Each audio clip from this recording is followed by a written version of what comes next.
inaad inta tay u soo xirato isu soo taagto منصد أدو آدو عط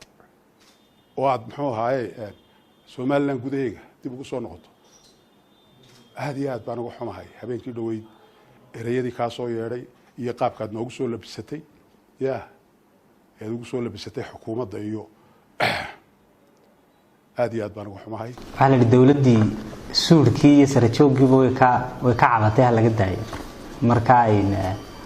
ما أنت لبدأ وين كديننا كمله غير هام بعض محا اسكوتهين عروح لكن وحنا قونسنا هاي إنه فرع إساق كبحيه فرع إساق كبحي إنه يهي صدق قدام كانوا واحد لاي وحلا يهول وين بكاسارن وضياشي وده بهالكاسي جوجا سلادين تهالكاسي جوجا هالدور كهالكاسي جوجا أتق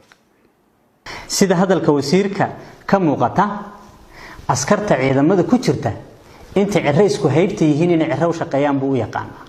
laakiin sidaas ma aha waa ciidan qaranka mushahar ka qaata qarankooda u dhinta qarankooda u dagaalama laakiin in dhagahooda waxa afayeenkii xukuumadda Soomaaliland ay ka maqlaan iyagoo duruuftay ku nool yihiin aan ognahay iyagoo wax $100 ka yar qaata noloshii qoysaskoodu maxaan ku raahdaa halka ay taagan tahay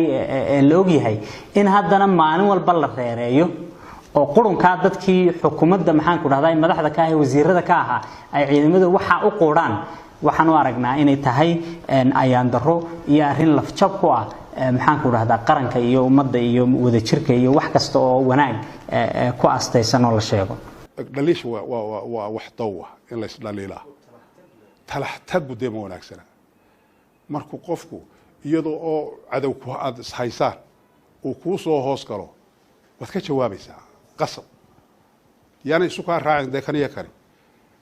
waxaad leedahay dadkaaga u sheegaysaa kaagad leeyahay war adeer iga fadhiisoorta arsiicliya kuwaas waa inta meeshta Allah qofka mas'uulka ah markuu hadlayo waa inuu fahmaa oo uu gartaa hadalku macnaha uu leeyahay haddii uu garan waayo oo uu ku wado inuu ciidamada sidaas u reereeyo oo xisbi reereeyo oo hadallo aan miisaan lahayn had iyo jeer xisbi ku sheego wax xaqiiqo ah isaguna inaan wasiir qaran noqonayn